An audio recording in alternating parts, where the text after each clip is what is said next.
The number one knock that people have against smokeless fire pits is the fact that they don't heat really well when you're sitting next to them. So today we're going to put that to the test and find out if something like the heat deflector really helps these smokeless fire pits, specifically the Bonfire and the Yukon 2.0 from Solo Stove, if it really helps them disseminate the heat horizontally as opposed to letting it all escape vertically. Today we're going to measure temperatures without the deflector on. We're going to measure temperatures with the deflector on at multiple heights and multiple distances, as well as break out the thermal imaging camera and show you whether this thing is worth your hard-earned money.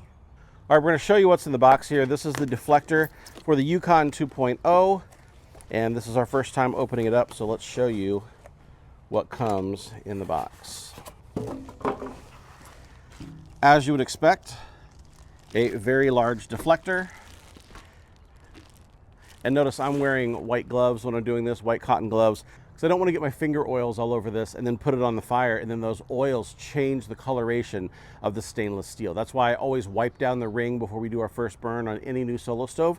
Same thing with these. I want to make sure that I'm keeping my hand oils off of this before we actually put it on the fire.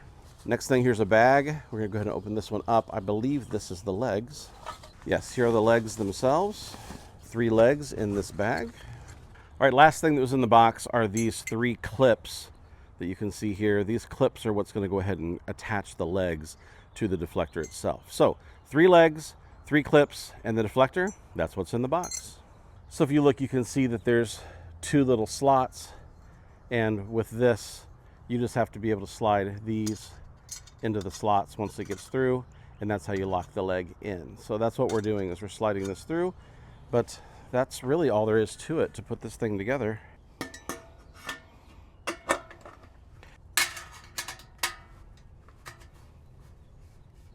So we've set up our Fireboard 2 Pro, and we have 3 different thermometers that are air temperature probes measuring at 3 different heights next to the fire pit. We actually set our lamp, this is the Nocturne lamp, it's a solar powered lamp that we enjoy. We've set 3 air temperature probes 18 inches away from the fire pit, and we have them at 3 different heights. The first height is 1 foot off of the ground, the second height is 2.5 feet off of the ground, and the third is 4 feet off of the ground. Now, if you think about it, we're basically measuring where the fire pit temperature is going to hit us probably in the shins, probably where it's going to hit us a little bit above the knees, and where it would hit us around the head. So those are the 3 places that we're measuring. We're starting here at 18 inches, and here's what we see. Hey, question of the day. For those of you who've ever sat around a smokeless fire pit, have you ever noticed it being a problem where you don't get heat lower and you're getting all the heat up top? If you have, tell me that story. Tell me your experience down in the comments below. I want to hear what your experience has been with a smokeless fire pit. All right, we're going to compare the same fire with the deflector and without the deflector at the exact same distance. Right now, we are measuring at 1 foot high, at 2.5 feet high, and 4 feet high, at a distance of 18 inches from the fire, and these are the numbers that we have here. And if you look, you can see our little jimmy rig set up with 1 foot, 2.5 foot, and 4 foot temperature probes using the Fireboard Pro.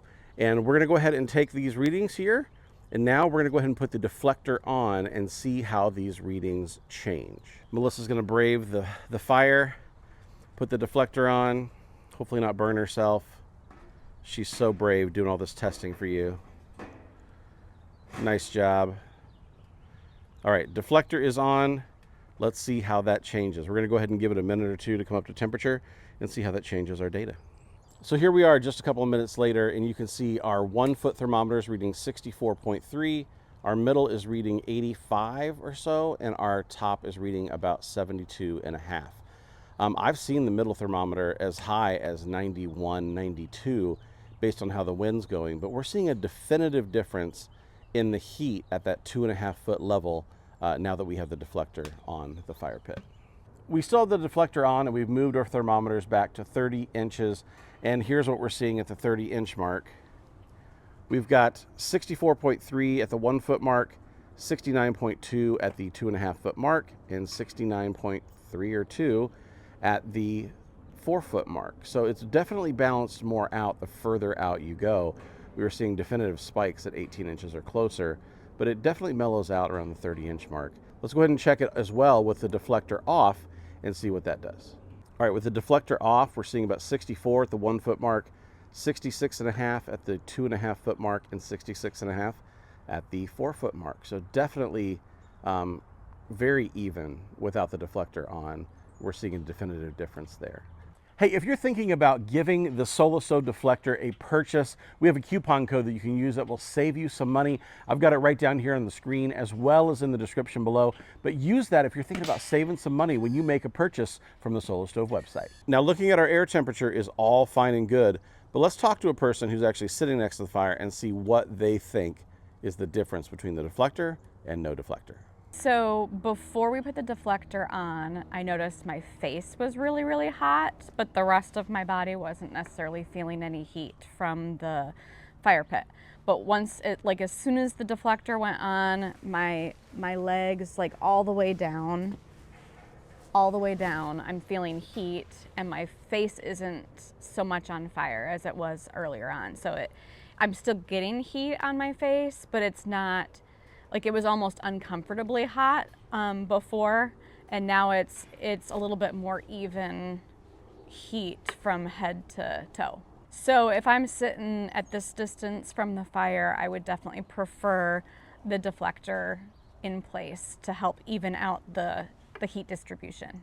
All right, so people ask the question, can you actually tend the fire when you have the heat deflector on with your Solo Stove? I'm using the fire poker. I can move my logs around, no problem. There's plenty of room here for me to be able to use this. And can I add wood? That's a great question. I've got a smaller log here. Let's go ahead and grab these and try to get my log ready to add in.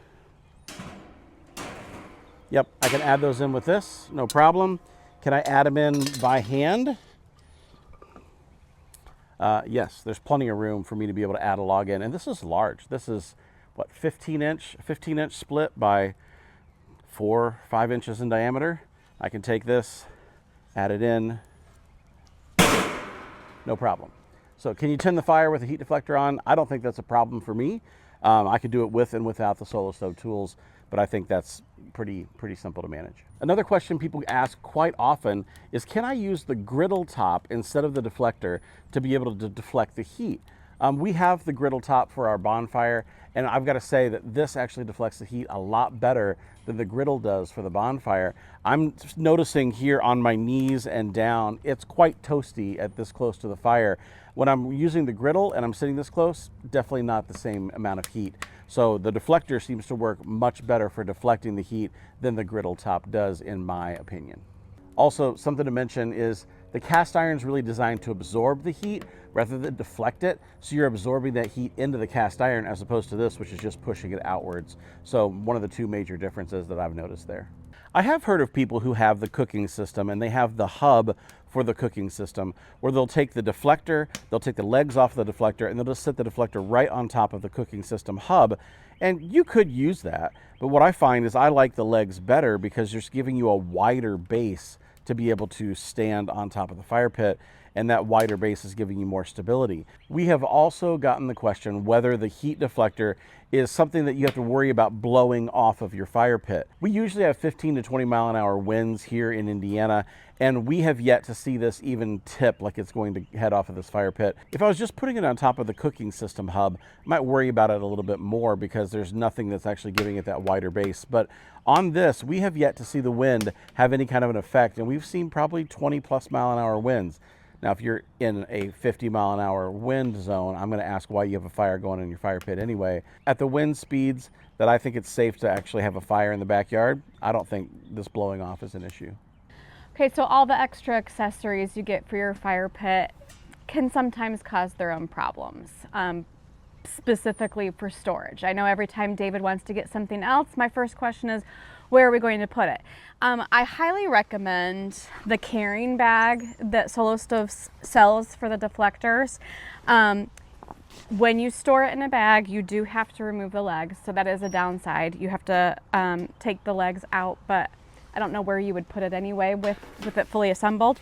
The bag has these little pockets specifically designed for the legs. Keeps the legs nice and secure. And then the deflector can go into the bag like so. And then you can hang that up in the garage, or you can stick it in your solo stove station if you've got that, to keep all of your solo stove accessories. We love our station. And that is a simple and compact way to store your deflector when it's not in use. So the question is this worth it? Does it work? Well, let's answer those questions. Does it work? Absolutely. Do I feel more heat down below? I definitely do. I'm feeling it in my calves. I'm feeling it in my knees. I'm feeling it more on my thighs. Definitely more down here than I was without the deflector. Then there's the second question. Is it worth it?